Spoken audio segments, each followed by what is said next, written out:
9 March রাতে ঢাকা বিশ্ববিদ্যালয়ের 5টি নারী হল থেকে হাজার হাজার মেয়ে নেমে এসেছিলেন সারা দেশে চলমান নারীর প্রতি ধর্ষণ এবং সহিংসতার বিরুদ্ধে প্রতিবাদ জানাতে, এবং তারই প্রেক্ষিতে সেখানে ধর্ষণ বিরোধী মঞ্চের ঘোষণা হয় এবং সেই মঞ্চ থেকে পরবর্তীতে আমরা একটি মশাল মিছিল করি এবং সেই মশাল মিছিল শেষে আমরা রাজু ভাস্কর্যের পাদদেশে দাঁড়িয়ে 5টি দাবি আমরা উত্থাপন করি। সেই দাবিটি আজকে আমরা ফর্মালভাবে আইন উপদেষ্টার কাছে স্মারকলিপি আকারে প্রদান করতে এসেছিলাম।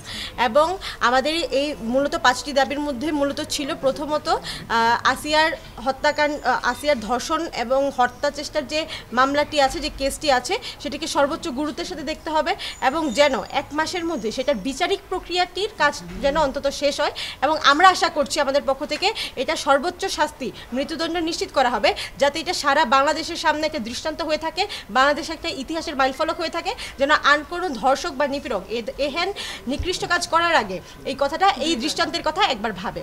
আর দ্বিতীয়ত আমরা যেটা বলেছি, আমরা বলেছি একটা স্পেশাল ট্রাইব্যুনাল গঠন করতে হবে, যেটি স্পেসিফিক্যালি ধর্ষণ রিলেটেড একটা ধর্ষণ বিরোধী স্পেশাল ট্রাইব্যুনাল হবে, যেখানে এই ধর্ষণের মামলাগুলোকে তদন্ত করা হবে এবং বিচার করা হবে সর্বোচ্চ প্রায়োরিটি দিয়ে। এবং একই সাথে আমরা এই স্মারকলিপিতে উল্লেখ করেছি পূর্ববর্তী সময়ে যে ক্ষমতাসীন যে ব্যক্তিদের দ্বারা যে ধর্ষণগুলো সংঘটিত হয়েছে, তারা আইনি ফাঁকফোকরের ভিতর দিয়ে তারা সেখান থেকে বের হয়ে গিয়েছে এবং তাদেরকে সরকার বিচারের আওতায় নিয়ে আসে নাই। আমরা মনে করি এই স্পেশাল ট্রাইব্যুনাল একই সাথে সেই পুরনো মামলাগুলোকে পুনরায় তদন্ত চালু করবে এবং তদন্ত প্রক্রিয়া চালু করবে এবং সেগুলো বিচার কার্য করবে। আমরা বিশেষ করে এখানে সোহাগী জাহান তনু এবং মুনিয়ার কেসের কথা বলেছি এবং একই সাথে র্যাব কর্মকর্তা কর্তৃক যে হেফাজতে থাকা যে নারীকে রোজা ভাঙিয়ে ধর্ষণ করার যে ঘটনাটা ঘটেছে, এই ঘটনাটির কথা আমরা উল্লেখ করেছি। আমরা বলেছি ক্ষমতা কাঠামোর সাথে রিলেটেড প্রত্যেকটা মানুষের বিচার রাষ্ট্রপক্ষ থেকে নিশ্চিত করতে হবে।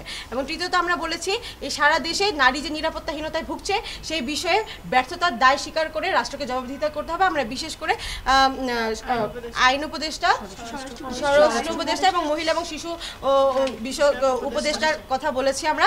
এবং আমরা যেটা বলেছি সারা দেশে 4 নম্বরে যেটা বলেছি, সারা দেশে শিক্ষা প্রতিষ্ঠান এবং কর্মক্ষেত্রগুলোতে নারী এবং শিশু নিপীড়ন বিরোধী সেল কার্যকর করতে হবে, যাতে দেশের যে কোনো প্রান্তে এই ধরনের নিকৃষ্ট ঘটনাগুলো ঘটলে যেন সরাসরি সেটিকে তৎক্ষণাৎ এটাকে বিচারিক প্রক্রিয়ার মধ্যে নিয়ে আসা যায়।